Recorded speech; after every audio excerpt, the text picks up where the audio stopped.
Et le bonjour, bonsoir. Déjà, pour commencer, bonne année à tous, je vous souhaite le meilleur pour 2023, et au passage, merci pour l'accueil de la dernière vidéo, c'est assez incroyable pour ma petite chaîne, alors mille merci. Mais trêve de bavardage, on va commencer l'année doucement, en se plongeant dans la nostalgie, ou plutôt dans une réalité qui aurait pu être la nôtre aujourd'hui, car oui, il y a un monde où au lieu d'aller à Starbucks ou Hard Rock Café, vous auriez pu à la place aller à l'Apple Café. Revenons sur cette folle histoire.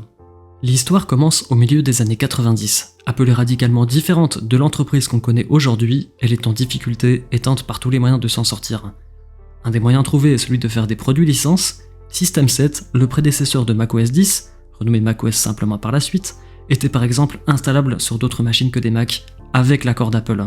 Imaginez aujourd'hui un Samsung sous iOS. Ce serait impensable.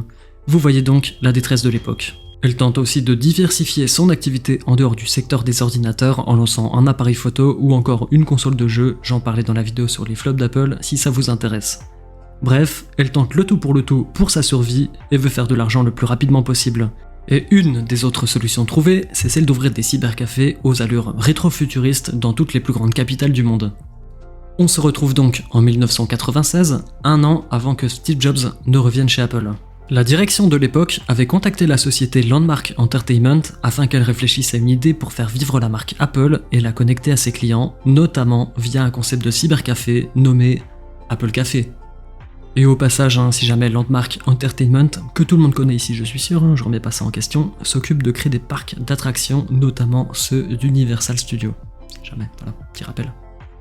Dans une interview menée par Fast Company Design, Tony Christopher, le fondateur du groupe Landmark, précise un peu de quoi il en retournait et a même partagé des images.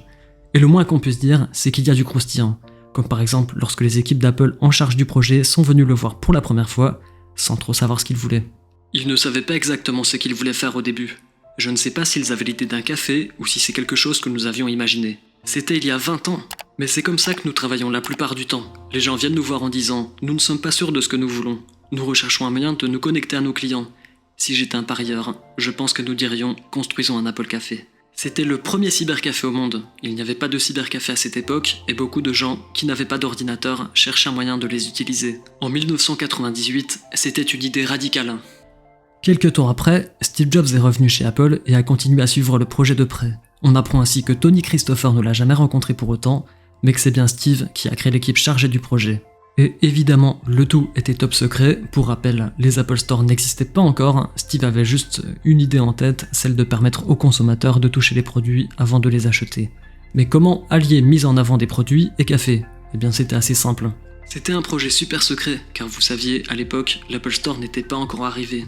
L'achat d'un ordinateur se faisait donc en ligne ou dans des magasins d'informatique.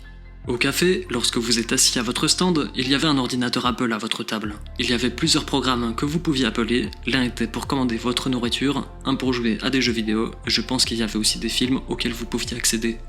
Cela peut faire sourire aujourd'hui, mais pour l'époque, c'était totalement nouveau. Une fois de plus, peu de personnes avaient un ordinateur chez soi.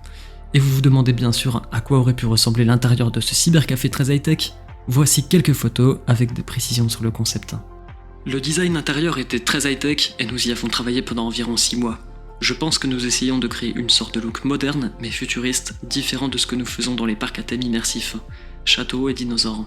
Je me souviens que les designers que nous avions mis dessus étaient des gars très high-tech qui réfléchissaient à l'avenir. Nous avons compris que nous avions affaire à un ordinateur qui était une technologie du futur et non une technologie du passé.